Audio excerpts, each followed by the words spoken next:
This is my fourth attempt doing this. I'm going to start out by saying I'm high, so try to follow me if I'm hard to understand, or if I pause for a long period of time, or if I act a little weird. Um, this this is a message to my Twitter socialists. No, this is a message to specifically aimed at people who would call themselves socialists and MLs, but anarchists. Anybody who would really call themselves a socialist and mean that in a really genuine way, but also to anyone who um, really wants to make a change in this world and views the current one as morally unacceptable, untenable, what have you. This is a message really to anyone, but specifically to socialists. I'm going to try to do this as effectively as possible. Um, so, um, viewing the current situation, viewing world history, viewing um, human civilization up to this point, and viewing how things are going right now, just everything in its totality. We should understand that we want to view it in a scientific way. Speaking of the term scientific socialism, and to try to the best degree possible, theorize and understand, hypothesize, what have you, the best way to hasten political change, the best way to usher out this capitalist epoch. What can we control? Well, if we're talking about making socialism, we're talking about first and foremost, perhaps not first and foremost the way we usually think of it, but ultimately we're talking about changing people. We're talking about manifesting a change in human beings generally. So we're talking more than anything about personal and interpersonal change.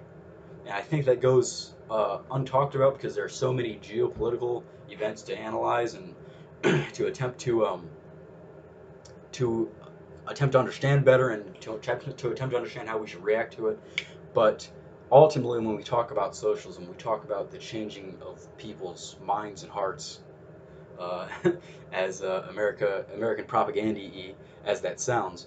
And to that extent, we have to talk about what we can control about changing human minds, changing human perception. And when we start looking at it in that sense, we really get a grip on how little control we have and how dim things really look for us. So, first of all, um, look at things in terms of our environment. We can control very, very little. We are raised in a capitalist era, um, raised with certain beliefs about really anything, beliefs about politics, beliefs about economics, beliefs about other people, beliefs about anything you can possibly think of are informed by our socio-political system, by capitalism. And to that extent, we have very little effect on changing that because that's all people really know, and we aren't given an alternative. We aren't showed an alternative. We're lied frequently about the alternative. So to that extent, it's a very bad environmental situation, but we've always dealt with that. But we should recognize that to that extent we have very little control until you establish a party organization, until other, not necessarily party organization, but until you establish some organization through which propaganda can be disseminated, through which mutual aid can be conducted, through which community development can be conducted. All of these things can at some point give us some measure of control in terms of the environment that we can produce. But at first that will be local and it will be very small, and even as it gets larger it will always be to the lesser extent. So things are very dim there. um, More and more we recognize, or we're beginning to recognize, how deeply one's political um, one's political thoughts are motivated by one's mentality. And to that extent, what effect does genetics have on mentality, if it has one at all? Doesn't really matter because we can't really affect that. So genetics, however, whatever attempt or whatever effect that has on people's mentalities and therefore their political thoughts, we can analyze it, but we can do nothing to change it. So if we want to talk about that, it's a separate conversation, but we can't control it, so that's out of the conversation. So the genetics and the environment, two massive factors, arguably the biggest factors, we have no control over. What do we have control over?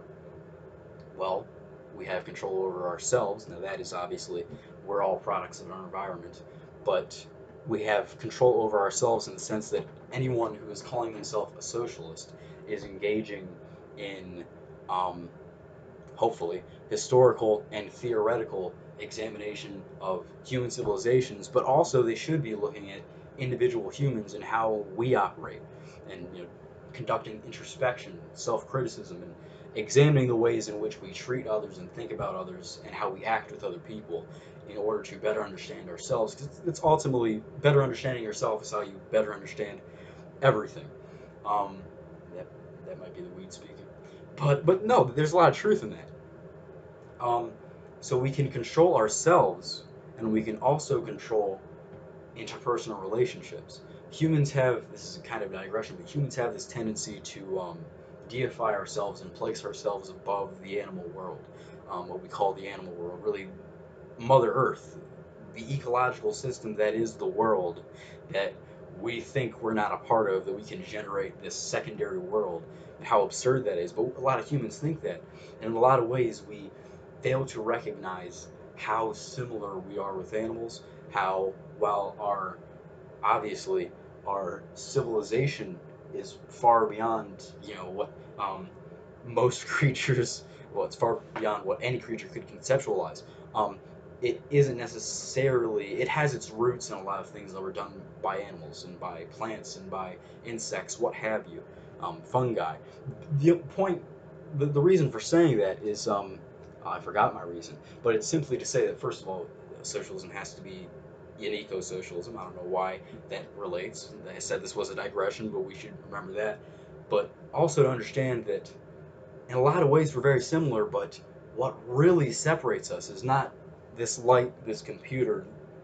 That is the product of what really separates us. What really separates us is how we interact as a species, and when I say as a species, I mean interpersonally, as people, as a species. The way us people interact is what really separates us. And language, and Noam Chomsky's written a lot about that, how language is biological. That is really the thing, is that our biological capacity, our big brains allow us to communicate in ways and communicate information and learn in such a way that that is what separates us.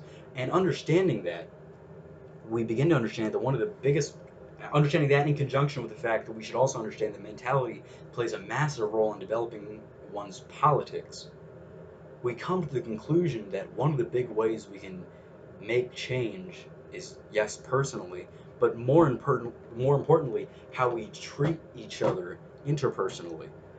Now, what is going to be my end? How am I gonna?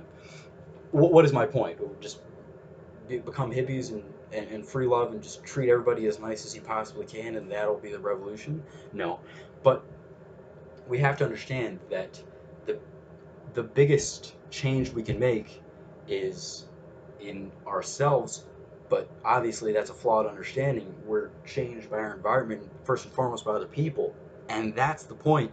Is and this will come off sounding very odd. So follow me on this one. This is a hot take, but please listen. I'm being as genuine as possible. We need to essentially develop cults. Please, I'm begging you. Just let me finish that thought. I don't mean in any of the conventional senses. I don't mean, obviously, I'm going to say that. I don't mean, obviously, like the Nike types to commit suicide to go to the alien ship in the sky. What I mean is we have to understand that we have a radically different um, belief system and understanding that isn't the type that is dominant in the United States to any way, shape, or form. In fact, it is prosecuted, it is suppressed, it is oppressed, what have you. And in understanding that, the one thing we can control is we can radically develop the way we operate with each other and even the way we operate as humans. In other words, we can scientifically analyze the fact that primate brains, our brains specifically, work certain ways and understand, the amygdala and fear responses and how that can color the way we treat other people, and how sociology works in us and how we really hate isolation, and how to a large extent people who engage in politics, it's more a social game and a social point scoring system, at least in America right now. And in understanding these things, and understanding specifically these things about the human brains, we understand that we go down certain pathways, and without changing that, our brains and the way in which we interact with other human beings, the outcome is going to be the same. Now, we can do that through each other, but we have to understand that even if we come together, say in a once a week party organization, some meeting, that's still a very small part of our environment. Part of the way to um, spread socialism is by intensifying and clarifying it within yourself. Now, how do you? This is sounding like some sort of weird religious tract. I understand how it's coming off, but when I say that, what I mean is, at the very least, understanding how it works, understanding communism in a commune type sense, understanding the ways in which the ideals and beliefs that have been instilled inside us are and instilled inside our environment and have become our world are not necessarily our world. So to that extent, forming not just party organizations, but organizations that live and interact with each other regularly, organizations which can have meetings where we, as a group, make decisions on how to address one another. Say the simplest thing, which is what a lot of organized bodies have, is a what would you call a basic civility thing. You can't swear or be uh, unreasonably belligerent with someone who's in the organization. That's the most basic thing, but that's a way of modifying behavior, and it creates different mentalities and outcomes. It does. That's indisputable. No one would argue that it doesn't. That's one small way in which humans regularly change the way we interact with each other, change the way, in a formal sense, interact with each other, and therefore the way our mentalities develop, and therefore our politics. So when I say form cults, I understand what that means, but what I mean first and foremost is not is what by definition I mean a degree of social isolation, because I'm saying we need to spend more time with each other in this different social group. So by definition, I'm saying social isolation, which is one of the core tenets of creating a cult. I understand how dangerous that can be, but as socialists, we also have to understand that that is a prime way, and I feel like if you acknowledge the problems with saying this, I understand that. If you say there's a lot of critiques to be made about the things you just said, that's very fair. If you don't understand the mentality and the thought process, and I think the underlying truth of what I'm saying here in making that statement, I think you're really missing the point. You have to understand that when I'm talking about this, as controversial as just saying this may seem, what I mean essentially is just living in our lives, is creating a community, and in that community, radically changing just the way we treat each other. One great example, and this was something that was in my head, is a very simple thing which an interaction a lot of us probably have on an everyday basis, which is greeting one another. Let's say I'm in some circumstance, and someone walks in, and I ask them how they are. What choice do they have? They can say a number of things, but let's say they say great. How do I interpret that? Great. They're having a good day.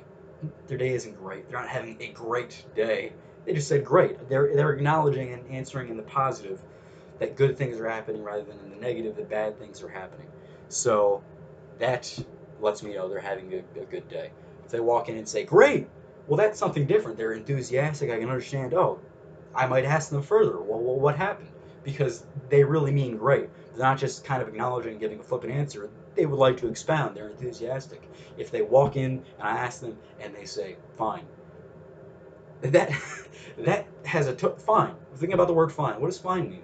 Fine, in a lot of senses, can just mean good. It's a synonym for good. Fine is used to describe, silk, and I don't know why I'm going in this direction, but fine. We don't need to have the etymology and definition of the word fine. Fine means fine. It means good. But when they say fine, I know in that interaction that means not good. Fine just means fine. If they wanted to give a flippant answer, they would say great. When they say fine, what they mean is I'm not having a good day. It is much more just the mere acknowledgement of the question than it is answering it. The person's not having a good day. I understand that. Now that's a typical social situation, Um, and that, that's an oddity. It's just the way language works. It's a social interaction. There's nothing necessarily wretched about that. That's the way the world works.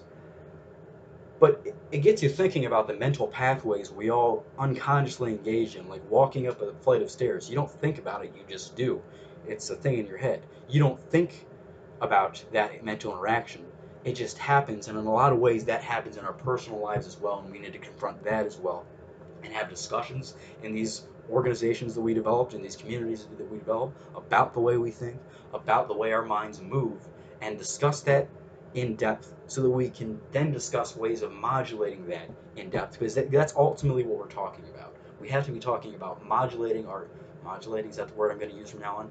About regulating, about controlling, exercising some amount of control consciously as a collective about how we treat each other so that can begin the development of a more genuine change in mentality, which can begin the development of a more genuine radical politics. And we have to think about ways in which to expand that as well. So we need to develop that amongst ourselves first and foremost so that we can then understand it more thoroughly so that we can then deliver that further, spread that further. We don't have that master. We're still bitching at each other on Twitter. We're not there yet in any way, shape, or form. But in some places, I guarantee you they are. And we need to get there. That is kind of where we were in the 60s. And there's a lot of criticisms about the 60s. Somehow, the 2020s are not like the 60s, despite it being, I wouldn't say they were doing some wretched things in the 60s. But in the homeland, it's much worse. You know what I mean? So you would think there would be more unrest. There's not. There should be. And one of the ways in which we could manifest this growing social, political, economic change is by engaging in the behavior I described, where we develop communities which have a certain amount, not an unreasonable amount, and any amount of social isolation, you're going to be left in in the balance. You're going to be left in the void, so to speak. Um, so I'm not advocating total social isolation. I'm advocating essentially dual form of. I should have just framed that like this the entire time. I'm advocating dual power, essentially, but a specific form of dual power in which we engage in collective control over how we typically address each other and enforce that to a certain degree, which I'm speaking of hegemony. But we need that hegemony. Now, this is me. This isn't a very anarchist thing to say, but the anarchists listening right now, does that not make a certain amount of sense, what I just said? We're subjected to such extreme authority on a regular basis in ways we have to smoke a blunt and sit down for hours and think about to even begin to comprehend. Is it absurd to say that we need to develop a certain amount of authority and hegemony on our side to overcome that? I don't think it is. We can have a conversation about the degree to which, the degree to which it has to happen.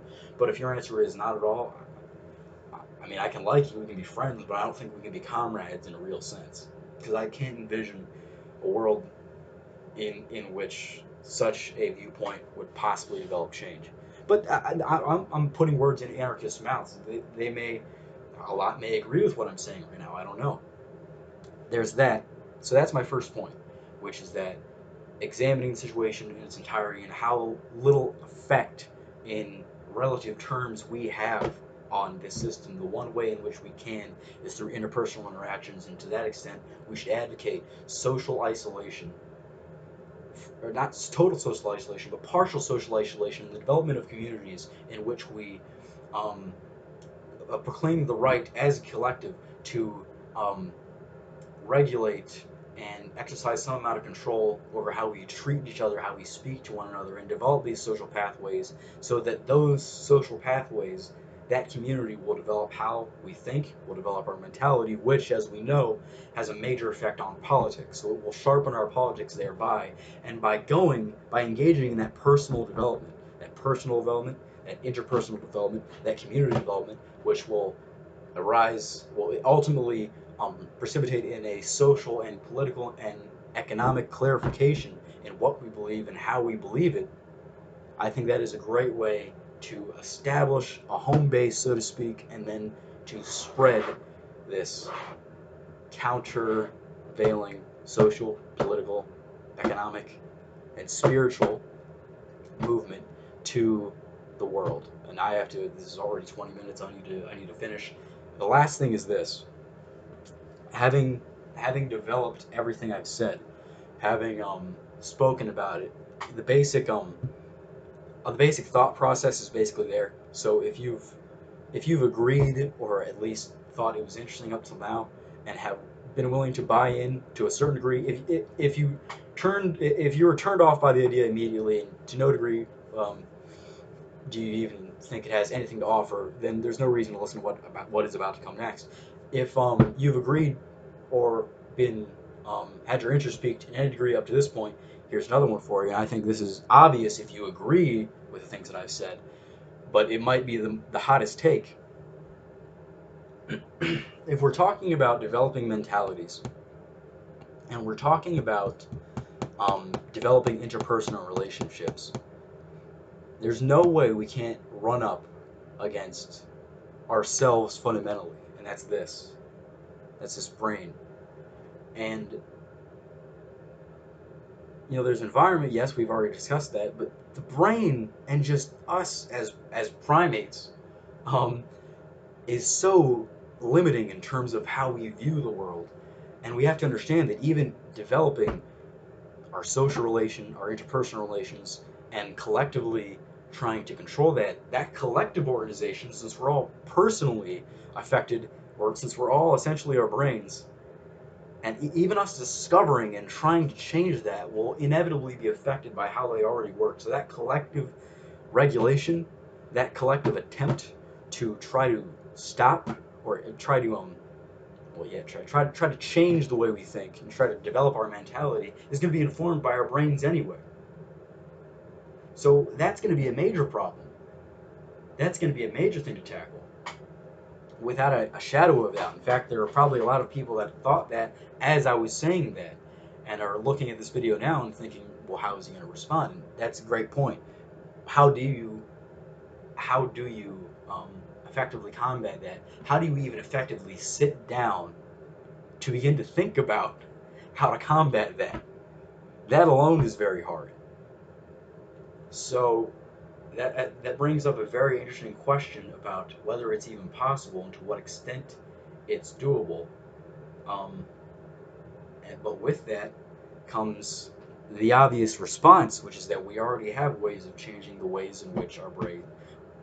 I don't like using words twice. We already know a way in which to change the way our brain works. It's called psychedelics. um, a lot of people, I will predict there are a certain amount of people, not a lot necessarily. I think a lot of people already think what I'm saying is absurd. I think there are a certain amount of people who followed me all the way up to this point that are now, leaning back in their chairs or laying back in bed, wherever they are, shaking their heads and thinking, no, that's absurd. But if you followed me up to this point, if you granted me up to this point, then mentality is important in developing one's politics, which I think is basically that's just scientific fact at this point. I think um, if you followed that, if you followed the idea that the one way in which we can develop ourselves to the greatest degree is through our interpersonal development and the development of a separate community with its own social culture that we develop collectively and essentially make rules about and control collectively to develop our mentalities. If you followed all of that, I think you have to acknowledge that the counterpoint about our brains being our brains and collective development essentially being an extension of personal development, which is always going to be constrained by the brain itself. I think you have to accept that critique, and the one answer we can possibly give to that critique is changing the brain, which we cannot do. What we can do, but which we cannot do in any real way except through these natural mediums, many of which are plants, but some of which are man-made. I speak of mushrooms. I speak of peyote. I speak of marijuana. I speak of ayahuasca. I speak of LSD. And these are all psychedelics that I don't advocate the flippant use of. A lot of these things can be very serious in terms of psychological health and even physical health, especially when it comes to certain mental health uh, afflictions. Is that things like schizophrenia, especially. Marijuana can accelerate the onset and intensify um, the symptoms of that disease. There are a lot of reasons to be careful and very cautious of these things. I understand that. What I'm saying is I don't see an alternative that could properly change the way we think and the way we just naturally interact with each other faster and more effectively than psychedelics. And I think if you haven't followed me up to this point, fair point, say what you will about this. I think if you have, you can't avoid that conclusion. If you followed me up to this point and agreed with what I've said, that is an indisputable way in which we can accelerate the process I just described. And I think if you want things to happen now, I want to see this revolution in my generation. It's not going to happen. I'll be lucky if my children's children are able to usher in the next generation at the end of their lives. It's not going to happen. But, like I said, did I say that in this video? It could have been any one of the three failed ones. Um, I lost my train of thought. There are some downsides to psychedelics. But listen, that aside, uh, that's a perfect example of what I was describing. But still, having totally lost my train of thought, I wish I knew where I was going with that. I don't think you can avoid it. I think you have to. I think you have to accept what I'm saying. In the next part of our conversation, those who have followed me up to this point should be how to address that, how to safely manage that, and how to institute that. But I think that was my point. The understanding. Here's my point. I suppose I'll say this. Might as well be a 30-minute video. I think I'll say this really quickly. This is the point of what I was saying. The broader theoretical, so to speak, socialisty point about what I was saying, which is that we should deal with politics and theorize about economics, but it's fundamentally a people problem. And in talking about people problems, we have to talk about what we can affect, and that's not very much except interpersonal relationships. To that extent, we have to really talk about creating communities and establishing a certain degree of social isolation from that capitalist infected society and creating our own society that we also collectively manage, and that part and parcel with controlling the one thing that we can control, which is our interpersonal relationships, which are informed and controlled by our brain processes, which would control our collective development as well. Can't avoid this. The one way we can adjust this is via psychedelics. And I'm not advocating unrestrained or unsafe use of those. I'm saying in a lot of cases they are very safe. Marijuana, for example. Um, though that, like I said, that has its we would still have to advise people about its health effects. That's very important in changing minds and in changing mentality, and that while we do not advocate its unsafe use, we have to seriously think about using that, at least, of course, not forcing it on people, but using that ourselves to develop ourselves and develop our interpersonal communication and our interpersonal interactions in that way. Maybe it's crazy, but this world is crazy. I mean, is this the craziest thing you've heard all day, or is this just the most out there thing you've heard all day? Am I speaking in total absurdities, or is this just really outside of the realm of what is usually discussed? I don't think this is really that absurd. I think uh, honestly, I think it's pretty damn good analysis, and I think we have to really start thinking about making those communities, forming communities with codes of conduct that extend to outside of the community as well, how we treat each other, regardless, well, not necessarily regardless, but how we treat each other. Um, and also, I think if we don't think about, I think we don't think about psychedelics, we acknowledge that time is not a factor, but time very much is a factor, and that would be an accelerant, if nothing else. I think denying that, if you follow me up to this point, is it's impossible. It's possible, but it's wrong. Um, and that is it. So the point was what I said about mentality, and it's fundamentally a people problem, and that means interpersonal relationship and community. Call from 330. You thought, you thought, um, and also, um, yes, of course, the point about creating our own communities, and the hot take about psychedelics. Thank you for listening. I don't know if I'll post this, but thank you.